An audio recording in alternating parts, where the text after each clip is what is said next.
Hello, good morning everyone and welcome back to another video tutorial from Biology World। Last class में हम biology के बारे में कुछ इंट्रोडक्शन के बारे में पढ़ा था और वहां से हमने जाना था कि बायोलॉजी क्या होता है, बायोलॉजी के कितने ब्रांचेज हैं और ये जो वर्ड है बायोलॉजी ये सबसे पहले किसके द्वारा दिया गया था, कब दिया गया था। इन तमाम पॉइंट्स के बारे में लास्ट क्लास में हमने पढ़ा था। आज हम उसी सीरीज को आगे बढ़ाते हुए नेक्स्ट लेक्चर बना रहे हैं, जिसके माध्यम से आज हम आपको बायोलॉजी के कुछ जो मेन ब्रांच हैं उसके अलावा जो साइड ब्रांच हैं उस साइड ब्रांच को देखने जा रहे हैं, जिसमें से कुछ ऐसे ब्रांचेज हैं जो आपको जो है जितने भी कॉम्पिटिटिव एग्जाम्स होते हैं, प्रतियोगिता परीक्षा जितने भी होते हैं, सभी प्रतियोगी परीक्षाओं के लिए ये लेक्चर बहुत ही आवश्यक हो जाता है, क्योंकि यहाँ से वहाँ भी क्वेश्चन कई पूछे गए हैं और पूछे भी जाते हैं। तो देखते हैं हम लोग बायोलॉजी के और जो भी कोर ब्रांचेज हैं उस ब्रांच को हम देखते हैं।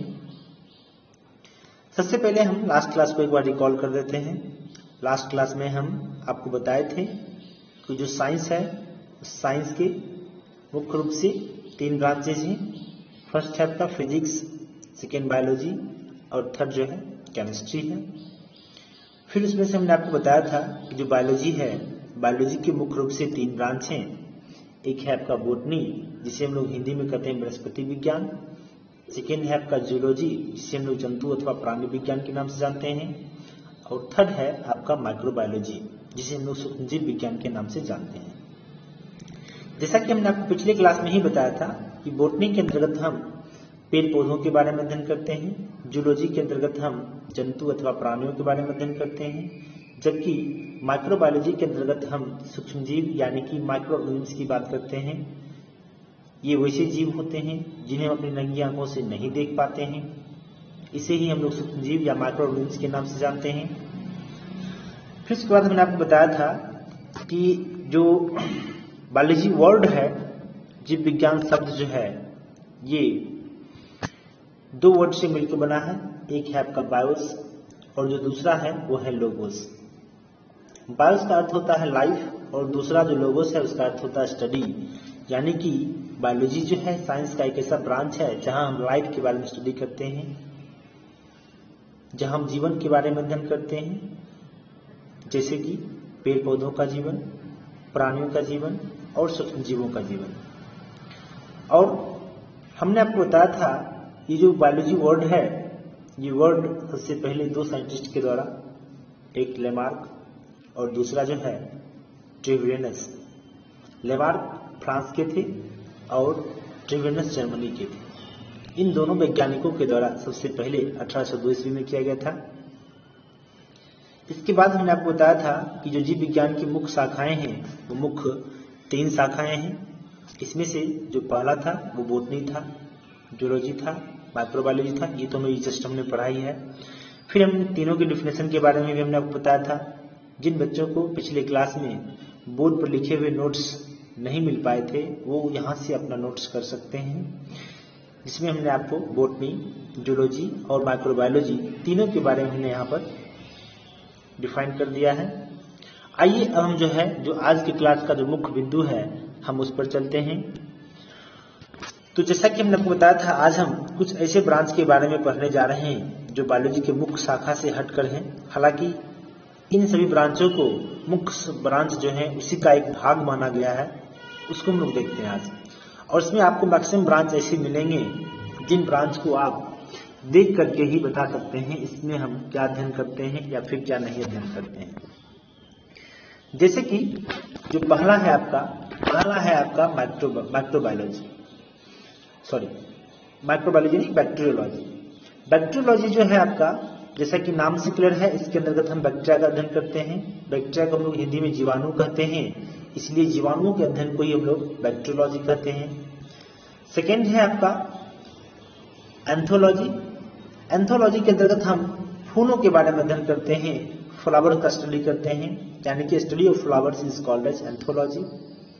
ठीक इसी तरीके से आपका जो थर्ड है वो थर्ड है आपका।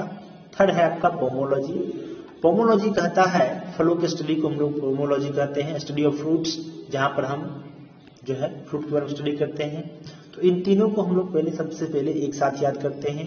तो सबसे पहले हमने आपको बताया बैक्टीरियोलॉजी के बारे में। बैक्टीरियोलॉजी में क्या होता है, बैक्टीरिया का स्टडी करते हैं, जीवाणु का अध्ययन करते हैं। इजी वे में आप याद कर लीजिएगा, बैक्टीरिया के स्टडी को बैक्टीरियोलॉजी कहेंगे। फिर उससे हमने आपको बताया एंथोलॉजी। एंथोलॉजी फ्लावर्स की स्टडी को एंथोलॉजी कहा जाता है और फलों के अध्ययन को, फ्रूट के स्टडी को हम लोग पोमोलॉजी कहते हैं। इन सीक्वेंस को आप सीक्वेंस वाइज यानी कि क्रमबद्ध तरीके से ही आप याद करें तो फिर आपको अच्छा रहेगा और इजी वे में आपको याद भी हो जाएगा। ठीक है, तो अभी आप इसी चीज को थोड़ा सा और भी एक्सप्लेन करके डिफाइन करना चाहते हैं तो आप बता सकते हैं कि the branch of biology that deals with the study of bacteria that is known as bacteriology. Hindi में बोले तो जीव विज्ञान की एक ऐसी शाखा जिसके अंतर्गत हम जीवाणुओं का अध्ययन करते हैं या बैक्टीरिया का अध्ययन करते हैं, उसी को हम लोग बैक्टीरियोलॉजी कहते हैं। फिर आपका है सेकेंड एंथोलॉजी। इसको भी आप उसी तरीके से डिफाइन कर सकते हैं, जहां पर हम फ्लावर का स्टडी करते हैं, पुष्पों का अध्ययन करते हैं और इसके बाद फिर हम जो है फलों के अध्ययन को हमने बोला था पोमोलॉजी। अब हम आगे बढ़ते हैं।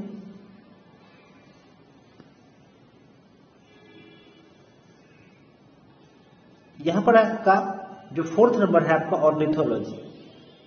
ऑर्निथोलॉजी हम लोग पक्षियों के अध्ययन को कहते हैं। ऑर्निथोलॉजी पक्षियों के अध्ययन को हम लोग ऑर्निथोलॉजी कहते हैं। ठीक इसी तरीके से एक है आपका एंटोमोलॉजी, जो कीटों का अध्ययन होता है उसे हम लोग एंटीमोलॉजी कहते हैं। ठीक उसी तरीके से सांप के अध्ययन को हम लोग ऑफियोलॉजी कहते हैं। यानी कि ऑर्निथोलॉजी में हम लोग बर्ड्स का स्टडी करेंगे, एंटोमोलॉजी में इंसेक्ट का स्टडी करेंगे और ऑफियोलॉजी में हम सांपों का अध्ययन करेंगे, स्नेक का स्टडी करेंगे। सबसे लास्ट जो है आपका सौरोलॉजी है। सौरोलॉजी के अंतर्गत हम जो है आप छिपकलियों का अध्ययन करते हैं, यानी कि लिजार्ड के स्टडी को हम लोग क्या कहते हैं, सौरोलॉजी कहते हैं। इस तरीके से हम एक बार फिर से इसको रिकॉल करते हैं इन सातों टर्म्स को। सबसे पहले हमने आपको बताया बैक्टीरियोलॉजी, जहां पर हम बैक्टीरिया का स्टडी करते हैं। दूसरा हमने आपको बताया एंथोलॉजी, जहां पर हम पुष्पों का अध्ययन करते हैं, फ्लावर्स का स्टडी करते हैं। थर्ड हमने आपको बताया पोमोलॉजी। पोमोलॉजी के अंतर्गत हम जो है फलों का अध्ययन करते हैं। फोर्थ हमने आपको बताया ऑर्निथोलॉजी, जहां पर हम ऑर्निक्स यानी कि बर्ड्स के स्टडी करते हैं। फिर हमने आपको बताया एंटोमोलॉजी। एंटोमोलॉजी के अंतर्गत हम इंसेक्ट के बारे में स्टडी करते हैं। फिर इसके बाद हमने आपको बताया ऑफियोलॉजी, और ऑफियोलॉजी के अंतर्गत हम सांपों के बारे में अध्ययन करते हैं। और सबसे अंत में हमने आपको बताया सौरोलॉजी, यानी कि छिपकलियों के अध्ययन को हम लोग सौरोलॉजी कहते हैं, लिजार्ड की स्टडी को हम लोग सौरोलॉजी कहते हैं।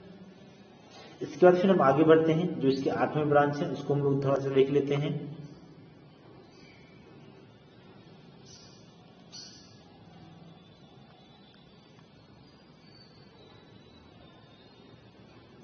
नेक्स्ट जो ब्रांच है इसका वो है इक्थियोलॉजी।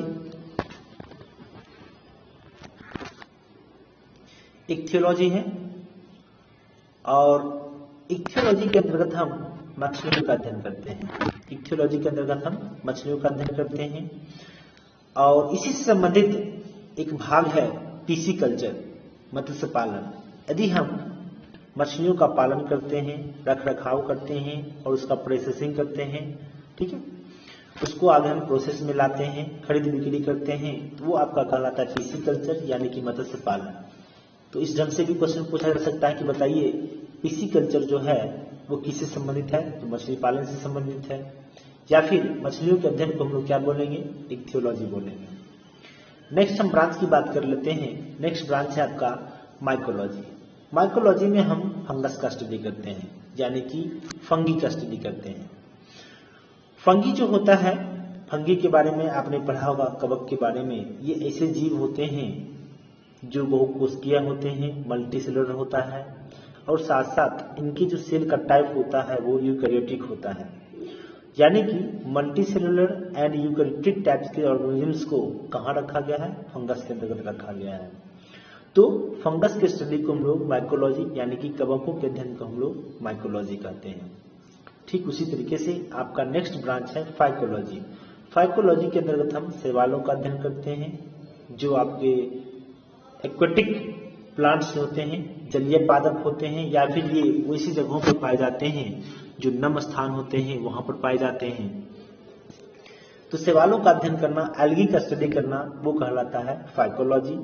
एक बार फिर से इन तीनों को हम रिकॉल करते हैं। इक्थियोलॉजी में हम पढ़ते हैं फिश के बारे में, फिर सेकेंड हमने आपको बताया माइकोलॉजी में हम फंगस यानी कि कवक के बारे में, फिर फाइकोलॉजी, और फाइकोलॉजी में हमने बताया शैवालों के बारे में अध्ययन करते हैं। अब हम आते हैं 11th में। 11th में आपका डेंड्रोलॉजी, वृक्ष और झाड़ियों के अध्ययन को, जीव विज्ञान की वैसी शाखा, बायोलॉजी का वैसा ब्रांच जहां पर हम ट्रीज और जो हर श्रब्स होते हैं उसके बारे में स्टडी करते हैं, वृक्ष और झाड़ियों का अध्ययन करते हैं, उसी को हम लोग डेंड्रोलॉजी कहते हैं। उसके बाद फिर है आपका 12th नंबर में साइटोलॉजी। साइटोलॉजी जो है, हम कोशिकाओं के अध्ययन को हम लोग साइटोलॉजी कहते हैं। सेल के स्टडी को हम लोग क्या बोलते हैं? साइटोलॉजी बोलते हैं। बहुत ही आसान है इसको याद करना। ठीक इसी तरीके से है आपका हिस्टोलॉजी। हिस्टोलॉजी के अंतर्गत हम ऊतकों का अध्ययन करते हैं, यानी कि टिश्यूज का स्टडी करते हैं। तो 11 और 12 नंबर ये दोनों आपको याद करना बहुत ही आसान है आपका।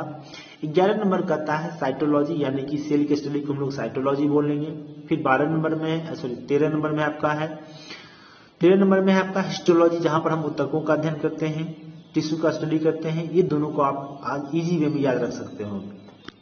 फिर आपने कभी यदि किसी हॉस्पिटल को विजिट किया होगा तो आपने एक हॉस्पिटल में एक कमरा, एक कक्ष देखा होगा जिसके सामने लिखा होता है पैथोलैब, यानी कि पैथोलैब में उन सारे सैंपल्स का स्टडी किया जाता है जो सैंपल्स पेशेंट से लिए जाते हैं, जैसे कि यूरिन हो गया, ब्लड हो गया, या अदर कोई सैंपल्स हो गए, और इन सैंपल्स को स्टडी किया जाता है पैथोलैब में। उसमें देखा क्या जाता है, उसमें जो रोगाणु है, जो पैथोजेंस हैं, जो रोगजनक होते हैं, उसी के मौजूदगी को स्टडी किया जाता है। आखिर किस टाइप के ये डिजीज हैं, किस टाइप के पैथोजेंस हैं, किस तरह के रोग उत्पन्न कर सकते हैं, क्या डिजीज हो सकता है, इन्हीं सारे बातों के बारे में वहां पर स्टडी करते हैं।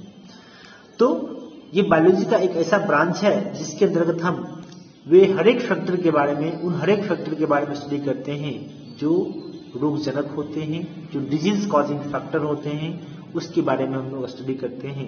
इसी को हम लोग बोलते हैं पैथोलॉजी। तो पैथोलॉजी आपका कंप्लीट हो गया यहाँ से। पैथोलॉजी अब आप समझ लीजिए, जब आप जाते हो हॉस्पिटल विजिट करने के लिए, अब आपको देखने को मिलेगा पैथोलैब, तो आप समझ जाइए ये वो कक्ष है जहाँ पर हमारे द्वारा लिए गए सैंपल में ये जांचा जाता है, देखा जाता है कि किस तरह के वहाँ पर रोग हैं। तो पैथोलॉजी जो हो गया एक ऐसा ब्रांच हो गया बायोलॉजी का जिसके अंतर्गत हम रोगों के बारे में, डिजीज के बारे में स्टडी करते हैं। अब आइए हम लोग देखते हैं यहां से, इसके बाद है आपका 15th नंबर न्यूरोलॉजी। न्यूरोलॉजी जो है बायोलॉजी का एक ऐसा ब्रांच है जिसके अंतर्गत हम तंत्रिकाओं का अध्ययन करते हैं। आपने क्लास 10th में भी पढ़ा होगा, तंत्रिका जो होता है हमारे शरीर की सबसे बड़ी कोशिका होती है, और ये हमारे शरीर के एक भाग से दूसरे भाग में मैसेज को, इंफॉर्मेशन को कैरी करने का काम करता है। यदि आपके शरीर के एक भाग से दूसरे भाग में कम्युनिकेशन स्थापित करना हो, तो ये सबसे बहुत ही बड़ा रोल वहां पर प्ले करता है न्यूरोलॉजी। न्यूरोलॉजी में हम लोग जो है तंत्रिका यानी कि न्यूरॉन्स के बारे में, नर्व के बारे में हम लोग यहाँ पर स्टडी करते हैं। तो नर्व्स का स्टडी करना, न्यूरॉन्स का स्टडी करना, ये कहलाता है आपको न्यूरोलॉजी कहलाता है। फिर जो नेक्स्ट ब्रांच है आपका इकोलॉजी। इकोलॉजी के अंतर्गत हम जो है पारितंत्र के बारे में अध्ययन करते हैं, इकोसिस्टम के बारे में अध्ययन करते हैं। अब आप सोच रहे हैं यहाँ पर कि इकोसिस्टम क्या होता है। इकोसिस्टम जो होता है एक ऐसा सिस्टम होता है जो हमारे पर्यावरण में सजीव और निर्जीव के बीच जो म्यूचुअल इंटरेक्शन होता है, जो पारस्परिक क्रियाएं होती है, उन्हीं क्रियाओं की मदद से बनता है। जैसे कि हमारे पर्यावरण में अनेकों प्रकार के सजीव हैं, वृक्ष हैं, पेड़ पौधे हैं, अन्य कोई प्राणी है, अन्य कोई जानवर है। लेकिन हम यदि मनुष्य भी हैं, हम मनुष्य भी किसी न किसी रूप से अपने आसपास पाए जाने वाले जितने सारे भी पेड़ पौधे हैं और जो भी नॉन लिविंग फैक्टर हैं, जो भी निर्जीव घटक हैं, जैसे कि सूर्य प्रकाश हो गया, एयर हो गया, वायु हो गया, है ना, सॉइल हो गया, इसके साथ हमारा इंटरेक्शन होता है, डायरेक्ट वे में हो या इनडायरेक्ट वे में हो, लेकिन किसी न किसी रूप से हम यहाँ पर क्या करते हैं, हम उससे जुड़े हुए होते हैं। तो हम सजीवों और उन निर्जीव घटकों के बीच जो एक सिस्टम तैयार होता है, इसी सिस्टम को हम लोग इकोसिस्टम यानी कि पारितंत्र कहते हैं। और जीव विज्ञान की वैसी शाखा जिसके अंतर्गत हम इकोसिस्टम के बारे में, पारितंत्र के बारे में अध्ययन करते हैं, उसी को हम लोग कहते हैं इकोलॉजी कहते हैं। तो ये एक आपका इकोलॉजी एक ही बेहतरीन ब्रांच है, जहां पर हम उन तमाम सिस्टमों के बारे में अध्ययन करते हैं, जो सिस्टम, जो तंत्र सजीव और निर्जीव घटकों के बीच एस्टेब्लिश होता है। नेक्स्ट ब्रांच है आपका ऑस्टियोलॉजी।